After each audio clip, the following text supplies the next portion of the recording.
One of my earliest memories is coming to Georgetown with my dad. We lived in Empire, which is up Highway 40, a few miles and pretty close to here.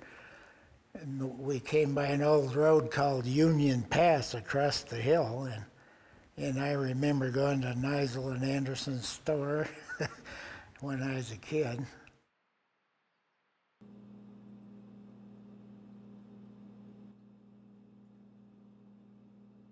Growing up here was a wonderful place to grow up. There were not as many people as there are now, but we had a great time with sledding and skiing, of course, was a big part of our lives, in the summer camping and just playing up in the mountains, you know, and going up with your little hatchets and building little lean-tos and things like that. But of course, as an adult, it's been a wonderful, very cohesive town. I shouldn't say cohesive because no town is totally cohesive, but a town that is very interested in it, the whole historic integrity of it.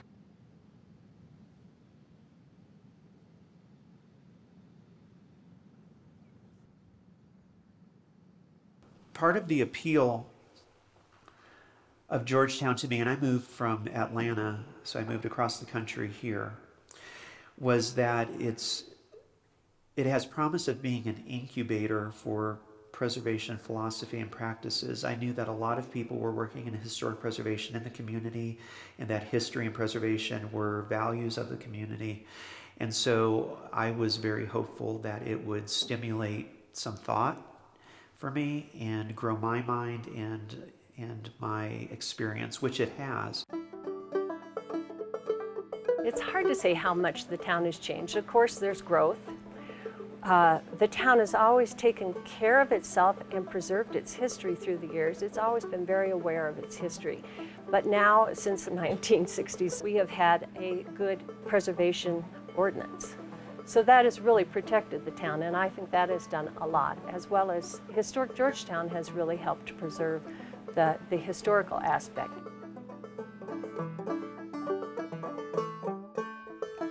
And there is a lot of history here, and not only in this old lodge, but a lot of other buildings around town, and it's pretty neat, I think. So what I'm retrieving here is a signed first edition of the personal memoirs of U.S. Grant. And the interesting thing is, until recently, the staff did not realize these were signed. And so this is an interesting space. It's set up like a library, but it would have been built as a salesman's showroom.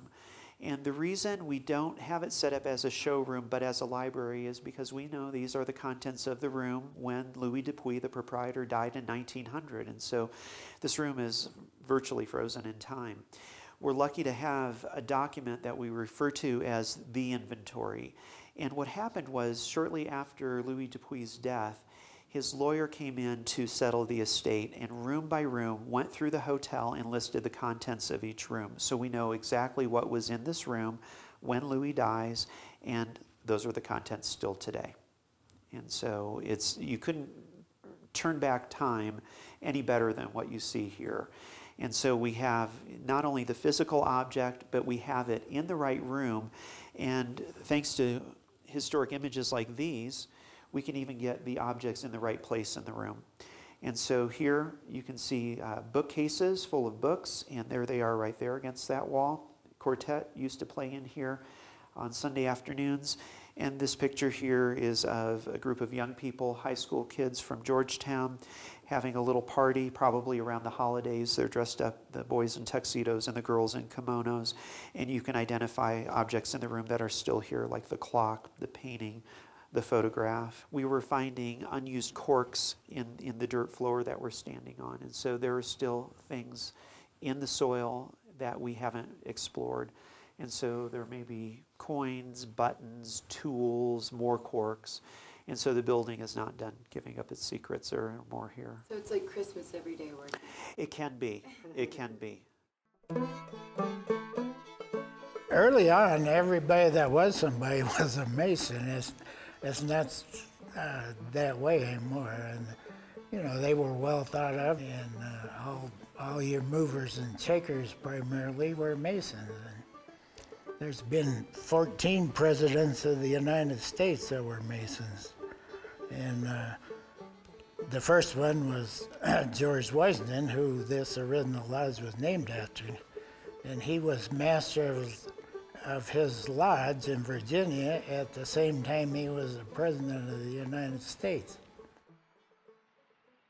One of the biggest realizations I had in this position of director of Hotel de Paris Museum was that we do not operate in a bubble. We are part of the community, and the community has troubles. And so that trouble is, frankly, being a ghost town. The reason for that is because mining has left the area largely. I think it's important for any Masonic lodge to stay in business if they can. A lot of them are not. They're combining with other lodges, and some of them are just flat letting their charter go because of lack of members, and I think that's a tragedy. There is one big mine operating in the county right now, and like every other mine, it has a shelf life and it will have a closing date. So to the credit of the mine, they are helping to educate this community about the future and to challenge people to think what comes next when the mine closes and that population associated with that mine moves away, the administrators, the workers.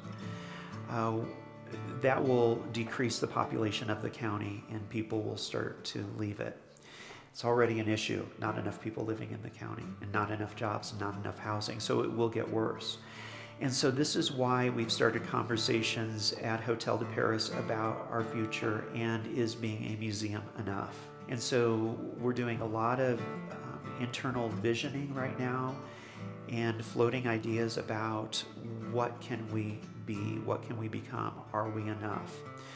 And so those ideas involve some potential for-profit businesses that will operate in conjunction with us, that will help build our image and bring us visitors so we can justify being open more.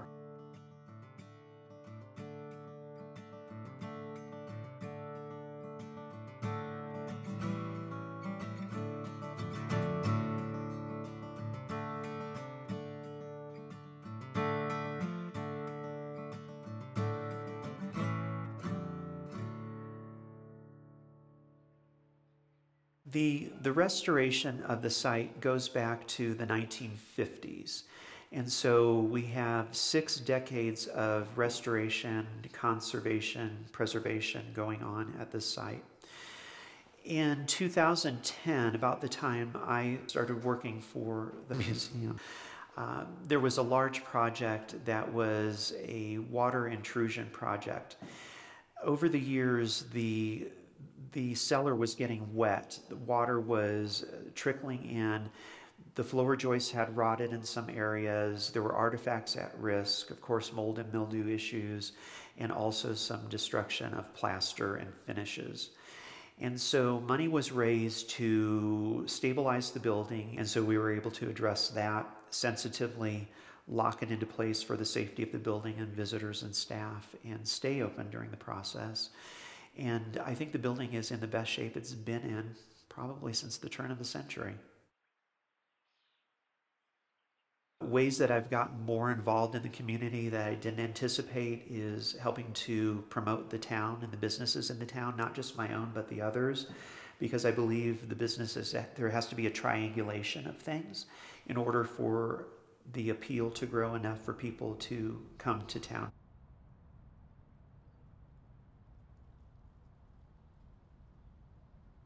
I think the family has stayed here for so long just because of our roots. And we've all dispersed at one point but come back. But our family has still just maintained this store because it has so much history. There are very many people who come here and are very interesting from all walks of life, and from young families to retirees. And so it's, in that way, it's really a good sense of community.